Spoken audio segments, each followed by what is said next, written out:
una vez por si se les olvida, ya subido en YouTube. Entonces, muchachos, ahí está. Los protocolos, obviamente también lo comparto para los chicos virtuales porque en algún momento estaremos todos acá presenciales y toca cuidarnos entre todos. Uso de tapabocas obligatorio y siempre, a menos que vayamos a comer. ¿Sí? Cuando van a comer deben tomar un poquito más de distancia y guardar el tapabocas. Se les va a tomar la temperatura al ingreso del colegio y al ingreso de la cafetería siempre. ¿Sí? Se debe cubrir con el brazo cuando tosen o estornudan, es muy importante. Conservar la distancia en el salón, se supone que ya es de 1 metro por el Ministerio de Educación, o sea, sálvense quien pueda. Y lo ideal es que sean 2 metros. ¿Listo? Dice desinfectar manos y calzados. El calzado ya no se hace porque el Ministerio de Salud dijo que no era tan relevante hacer la limpieza del calzado. La probabilidad de contagio es mínima con el calzado. Entonces, solo por eso se hace la desinfección de manos. Lavar las manos frecuentemente, en este caso es ideal hacerlo con el jabón antibacterial más que con el alcohol, porque como les venía diciendo anteriormente, el alcohol les destruye sus células del sistema inmunológico. ¿Listo? Ya, los deja más propensos a otras enfermedades. Bueno, aquí se puede estar tranquilo, este espacio ha sido desinfectado. Igual ustedes deben desinfectar sus puestos cuando recién entren, antes de salir, y listo todo el tiempo. Lo ideal es que no se cambien tanto de puesto, por eso deben hacerse donde no hablen tanto, Miguel, ¿sí? Porque el cambio de puesto implica, digamos, también en cierta medida la dispersión del virus, si es que se cuenta con él. Evitar el contacto con la cara es lo importante, pero pues hay buenas prácticas de asepsia, pues no pasa nada, limpieza. Usa el punto de desinfección dedicado en el ingreso, o sea, en la entrada ahí hay un punto, entonces se lo pueden usar, ustedes saben que lo usan cuando van a salir, y ya. Esos son los mínimos, no sé si algo se escape, pero bueno, sigamos. Bien. ¿Qué? ¿Al fin no supieron que era el día feliz hoy? No,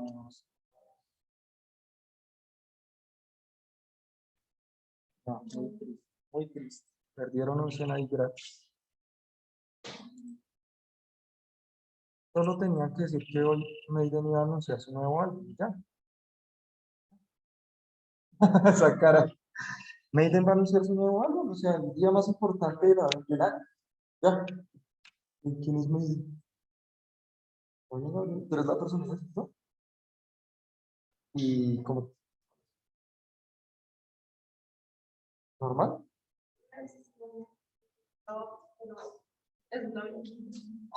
Re político. Esa es la vida, ¿sabes? Reuniones por aquí, reuniones por allá. ¿Sí has tenido reuniones de personalidad?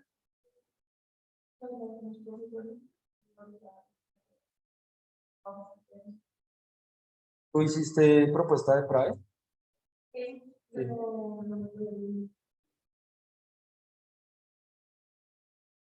¿Qué quieres hacer?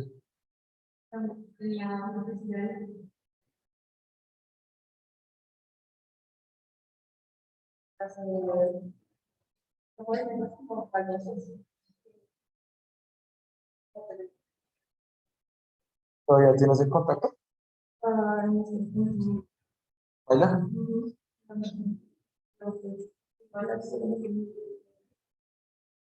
Bueno, pues igual ahorita es un poco difícil, pero digamos se podría encontrar un apoyo con lo que estamos trabajando de cosas y parecido a lo que tú dices. Es un proyecto que ya está, pero se puede mirar en el apoyo. La líder del PRAE no es Jenny, no soy yo, es la profe Carolina, de la de primaria.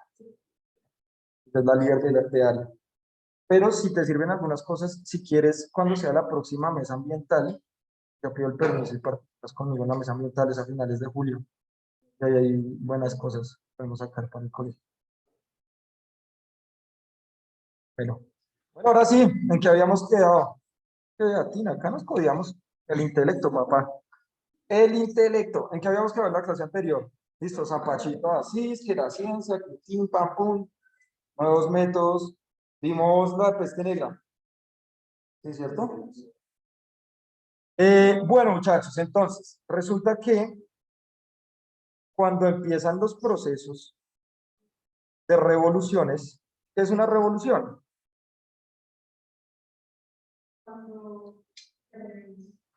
Se revelan. Para que en la revolución industrial se revelaron las máquinas. Cuando hay una transformación. ¿Listo? Cuando hay un cambio. Lo que pasa es que nos han metido en la cabeza que la revolución es el pero de todo. Cuando todo se arma un caos y hay procesos de violencia, y no necesariamente. Sino es cuando se buscan procesos de transformación, cuando hay una transformación. ¿Listo?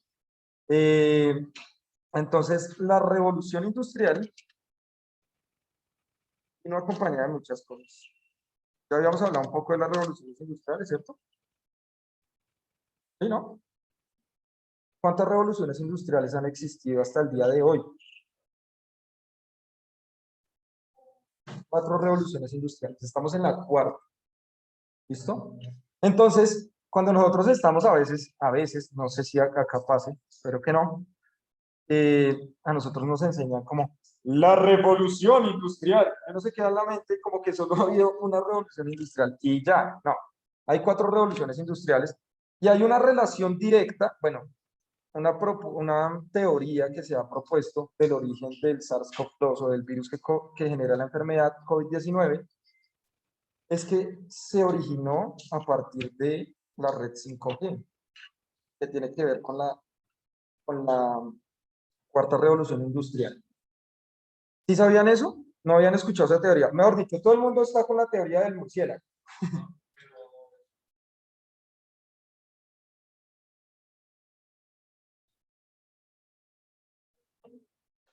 Exactamente, muy bien.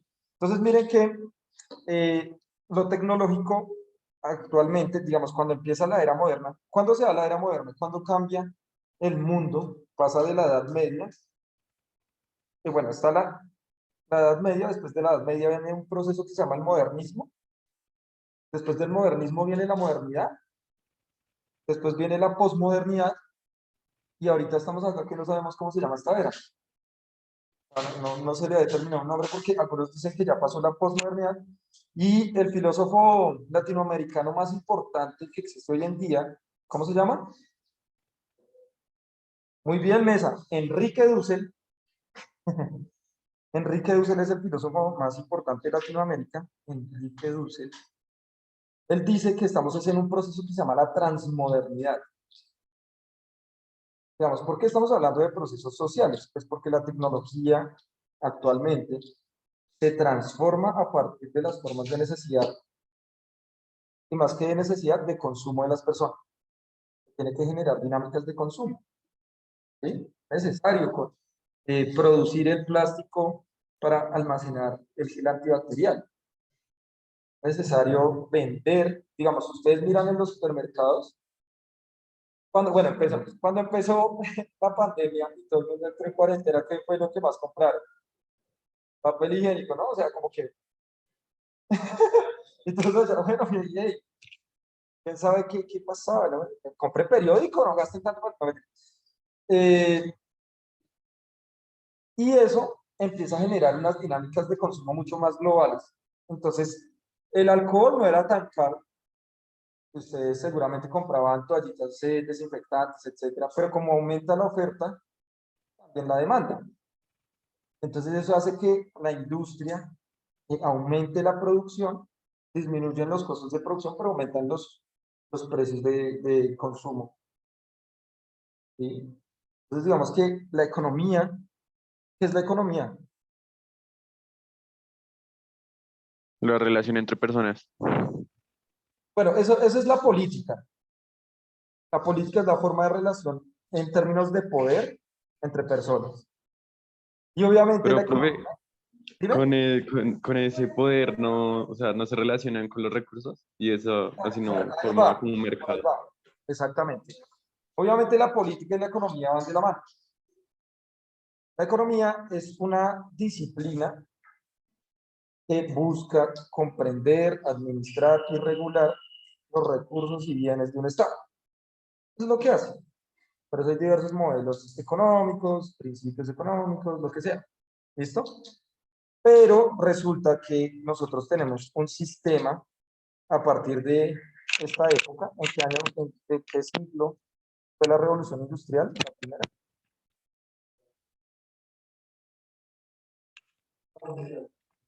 18. O sea, ¿qué años? Siglo XVIII, ¿qué años cubre? A 1799. Porque si hablamos de 1800, ya es siglo XIX. 1799. Porque tú mismo lo estás diciendo. ¿Cuándo empieza? 1700. Si tú ya hablas de 1800, ese hace el salto al siguiente siglo, siglo XIX. O sea, el año 1800 ya es el primer año del siglo XIX. ¿Listo? Todo siglo, todo 1800 es siglo XIX. Estamos hablando de 1799, siglo XVIII. Último año del siglo XVIII. Ya pasamos a 1800, siglo XIX. ¿Eso lo tienen claro todos o lo explico? Pues cómo se determinan siglos y años, no es difícil, pero es para que no se confundan, porque seguramente en el examen de estado, sobre todo en sociales, les van a preguntar, en el siglo XII, y entonces de pronto les pueden pedir datos de años exactos y se pueden confundir. ¿Lo explico o sigo? ¿O lo tienen claro todos? Ok. Listo. Voy a explicarlo rápidamente, por si acaso, por si las dudas, por si los mocos, digo, por si las moscas. Entonces vean, ¿en qué año estamos? 2021. Siglo XXI. Listo. Fácil. Es lo que vamos a hacer para que lo tengan muy en cuenta. Cada vez viceversa. Si a mí me piden siglo para saber los años, lo que tengo que hacer es esto. Hacer el siglo y le resto uno. Si le resto uno, ¿qué pasa? ¿Cuánto me queda? 20. Yo puedo saber que el siglo XXI va desde el 2000 hasta el 2099. ¿Sí? Sí. ¿Listo? Ahora, si a mí me dicen al revés, bueno, a mí me dicen, si estoy en el 2021, ¿qué siglo es? Lo mismo, cojo estas dos primeras cifras, le aumento el numerito, y ahí yo voy a saber en qué siglo estoy. Pongamos por caso, la peste negra fue en el siglo, principalmente, del siglo XIII y XIV. Estoy hablando del siglo XIII. ¿Qué años son? ¿Alguien que no sepa? Ya saben, no. Alguien que esté intentando aprender. David, ¿qué año sería? Estoy hablando del siglo XIII. ¿Cómo? Siglo XIII. ¿Qué años serían? Réstale uno. Ujú. Es fácil lo difícil. 1299. Eso sería. Le restamos un hito y ya. Entonces, fácil. Si yo estoy hablando del siglo sexto, ¿de qué año a qué año irá? Listo, 500 a 599. Ahora, siempre se corre uno, estamos más arriba. O sea, ¿por qué? Porque pues empezó a contar el siglo I desde el año cero. Por eso es que se corre. Y eso es el nacimiento de Jesús, ¿no? Se empieza a contar desde el nacimiento de Jesús. Ahora, ¿esto cuándo empezó a aplicar? Para que lo tengan en cuenta también. Desde el siglo tercero.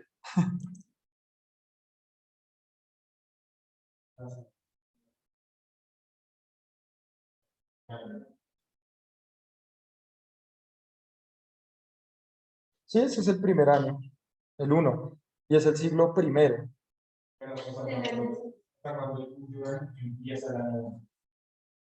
Sí, claro, ahí ya es o sea, digamos que se empieza a contar el tiempo desde supuestamente el nacimiento, supuestamente. Porque es un dato muy inexacto. ¿Por qué es un dato muy inexacto? Porque ese calendario empezó a aplicar desde el siglo tercero.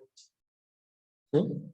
En el siglo tercero, Constantino dijo, venga, tenemos que regular el calendario. No fue que Jesús nació y en ese preciso momento cambió todo, no, sino fue 300 años después de él que empezó a cambiar todo. ¿Sí? Entonces, Constantino fue el que generó esos procesos. ¿Listo? Entonces, debemos tener en cuenta, históricamente hablando, en qué momento se dieron tales fases para llegar a la ciencia actual, porque la ciencia no solo, no nos da ventajas totalmente, ¿no? Más adelante, muchachos, yo no sé si ustedes en filosofía ven a Walter Benjamin, no sé, ¿sí? ¿Ven? ¿No ven a Benji? Walter Benjamin, o a la escuela de Frankfurt, tienen que ver a la escuela de Frankfurt, a Adorno, ¿no? Hannah Arendt. ¿No ven eso en filosofía, en sociales? Bueno, no vamos a ver en biología eso. Pero nosotros lo vamos a ver desde la ciencia, ¿sí? Lo que pasa es que estos amigos, este señor llamado Walter Benjamin, tiene una historia re triste, la verdad. El man era un genio. El man se dio cuenta que la ciencia fue la que generó la crisis del capitalismo, porque la ciencia fue empezada a usar como arma. ¿En dónde? En la Primera y en la Segunda Guerra Mundial. ¿Sí? Entonces, él crea un cuadro que se llama el Angelus Novus. Como es bien sabido, en esa época grandes pensadores, al igual que ahorita, eh, pues este sujeto era judío. Y adivine qué país vivía, en Alemania. Y adivine qué estalló, la Segunda Guerra Mundial. Entonces el man iba escapando para España, ya estaba en la frontera entre Francia y España, y llegó la Gestapo. ¿Saben qué es la Gestapo? La policía, la inteligencia nazi. ¿Sí? La policía nazi. Entonces la Gestapo. Y entonces Hannah Arendt, ¿sí? Eran familiares, ¿sí? Que es una filósofa muy importante, logró pasar la frontera, pero no lo dejaron pasar porque cerraron la frontera en ese momento. Y él se devuelve y se esconde. Y por miedo a que la Gestapo lo atrapara, se tomó unas pastas y se suicida. A las 2 horas abrieron la frontera otra vez. Pero el man alcanzó a escribir una gran cantidad de obras muy importantes, sobre todo en esta. Vamos a hacer un ejercicio. ¿Les han apreciado arte alguna vez en su vida? A ver, es que esto no... El Angelus Novus se llama este cuadro. Esto lo analizó, ahí está Benji con el Angelus Novus. El man se compró este cuadrito y lo tenía ahí en la sala. ¡Chan! Y entonces él empezó a pensar en cómo la ciencia había afectado al mundo. Y el cuadro le dio la respuesta. Está lindo, ¿no?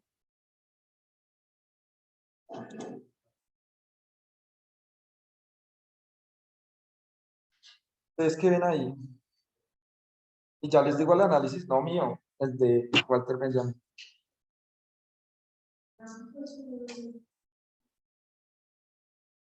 ¿Qué ves? O sea, ¿qué creen que es? ¿Tiene forma de qué o qué? ¿De venado? ¿De pájaro con cabeza de qué? Nada más, listo. ¿Alguien más?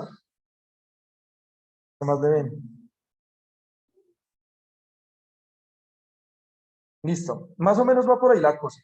Pues resulta que cuando él está viendo este cuadro y le encantó, Benjamin dice, miren el cuerpo del ave, es como un ave, la dirección es hacia allá, hacia el frente, pero la cabeza está mirando hacia acá. Este cuadro se llama el Angelus Novus, lo traducen como el ángel del futuro. Él es un ángel que eh, se está elevando y cuando se eleva mira a la humanidad. Y entonces miren la cara que tiene aterrado, los ojos de asombro y una expresión supremamente ruda porque cuando mira hacia el pasado, o sea, es el ángel del futuro, cuando mira hacia el pasado se aterra de todas las cosas que la humanidad hace o que había hecho en el pasado. Entonces él no quiere, él mira hacia el pasado aterrado, pero tampoco quiere mirar hacia el futuro porque a partir del pasado se construye el futuro. Entonces, si el pasado o el presente ya están en ruinas, ¿qué puede esperarse del futuro? ¿Sí? Y eso es gracias a la ciencia como arma. Los campos de concentración nazis eran fábricas de muerte, fábricas donde procesaban personas, donde a partir de ciencia experimentaban con ellos. Y gracias a los experimentos judíos tenemos muchos avances genéticos hoy en día, sobre todo. Conocen a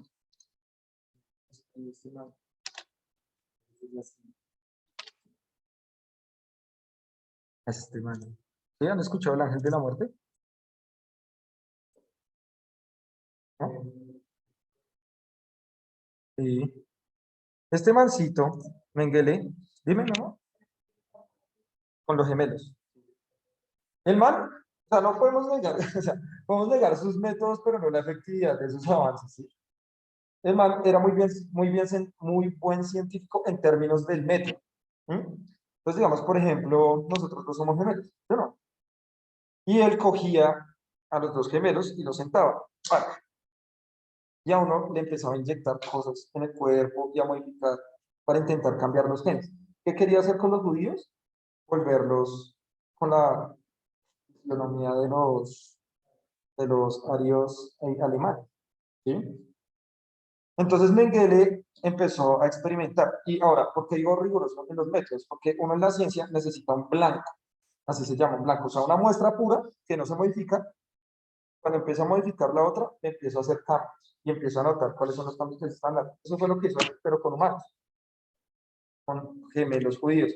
Él se da cuenta que los genes no se pueden modificar así porque sí, sino que sí hay una modificación, pero cuando conseguía, por ejemplo, que tenían ojos claros, quedaban ciegos.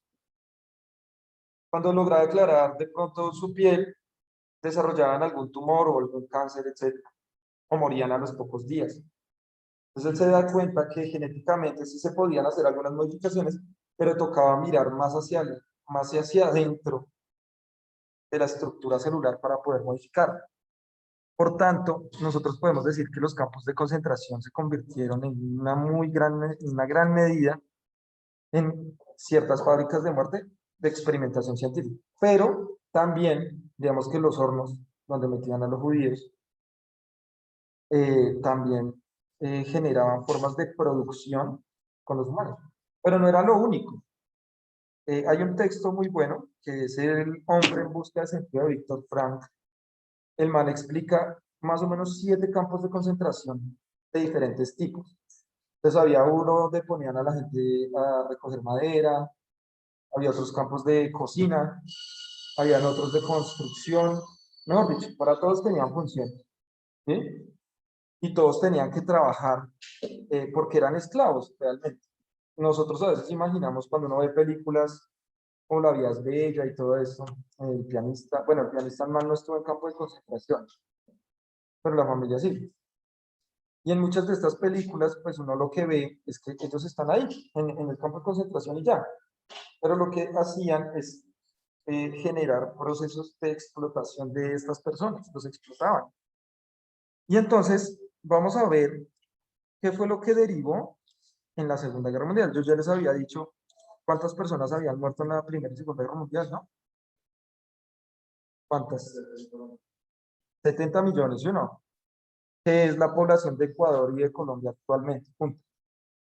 ¿Sí? Es como si matáramos a todos los ecuatorianos y colombianos en este momento. Bueno, en un lapso de ¿cuántos años? ¿Cuándo empezó la Primera Guerra Mundial? Muy bien, 1914. ¿Y la Segunda Guerra Mundial termina ahí? Uy, se no va la tiene re clara, ¿sí ve? 1945, ¿no? Entonces, de 1914 a 1945, y recuerde que hay un lapso de, vamos a probar a Nova, por 80 millones de pesos. ¿En qué año terminó la Primera Guerra Mundial? 19, casi, 1919. ¿En qué año inicia? Sí, ya perdí. No. ¿En qué año inicia la Segunda Guerra Mundial? Muy bien, no, la tienes clara. Eso va a ser muy importante. O sea, por lo menos esas fechas históricas van a ser muy importantes. Por ejemplo, ¿cuándo inicia la Guerra Fría? Uy, vea, este man la tiene re clara. Acaba la Segunda Guerra Mundial, ¡pum! Inicia la Guerra Fría de una. El momento más fuerte de la Guerra Fría es en los 60s y 70s, pero de una, apenas acaba la Segunda Guerra Mundial, inicia la Guerra Fría y termina en arriba, 91. Acaba ahí cuando la URSS firma y se acaba y aparece una nación llamada Rusia. ¿Sí? Ahora, ¿por qué las guerras van a ser muy importantes? Sobre todo las guerras del siglo XX. ¿Por qué van a ser muy importantes? Pues porque dieron unos avances científicos tremendos y tecnológicos. Ustedes saben cómo es que nosotros estamos en este momento, o bueno, pudimos estar muchos de nosotros y los que están ahorita virtual conectados gracias a una red de internet. ¿Saben cómo sucedió eso? ¿Cómo? ¿Las qué? ¿Las qué? Bueno, tenía que ver con las comunicaciones, pero resulta que en esa época, en la Segunda Guerra Mundial, ya habían computadoras, pues las computadoras eran gigantes y todo eso. Entonces, eh, los gringos fueron muy de buenas, porque ellos empezaron a tener interferencias en sus comunicaciones y en esos computadores empezaron a proyectarse una especie de información de los nazis. Entonces lograron filtrarles comunicación. Y ahí se dieron cuenta que se podía transportar información por onda. O sea, eso ya se sabía porque tenían telecomunicaciones, ¿sí? Pero se dieron cuenta que podían transportar otro tipo de información como imágenes. La Internet no es nueva. La Internet la crearon o la descubrieron. ¿Cómo funciona la Internet? Por partículas. O sea, son ondas que se vuelven partículas también. Y principalmente viaja con luz, que es lo más rápido que se conoce. ¿Sí? Por ejemplo, todos esos experimentos y todas esas cosas es lo que tiene ahorita una sonda en Marte también, explorando para que podamos llegar allá algún día. ¿Llegamos? No. Llegar nosotros no, muchachos, somos muy pobres. La gente que pueda llegar a Marte. ¿Sí? Entonces, en ese proceso, las guerras van a ser supremamente importantes. O bueno, toda crisis. Así como ustedes se han dado cuenta, si nosotros nos ponemos a pensar un poco, la red de Internet que la mayoría de nosotros teníamos, que tenía Colombia, era muy pésima antes de la pandemia. La pandemia y las formas de comunicación obligaron a que se tecnificara un poco más la red. No es lo mejor del mundo, no. Pero antes de la pandemia en Colombia no existía ninguna red de navegación de 500 megas como si lo existe hoy. No, lo máximo eran 300, a menos que fuera empresarial. Empresarial sí, puede subir. Pero en la casa para tener 500 megas, pues eso no se veía antes de la pandemia. Entonces miren que las crisis van a ser un punto clave para poder generar procesos de cambio, de revolución. Ahora, vamos a aprender una palabra muy peligrosa, ¿listo? Van a escribir ahí. Van a escribir ahí en la frente, Gabriel. Aquí no trajo cuaderno. ¿Listo? En la frente, acá. Y es la idea, escríbanla así grande, en mayúscula, de progreso. Tal vez la palabra más peligrosa desde la revolución industrial hasta acá. Se llama el progreso. ¿Listo?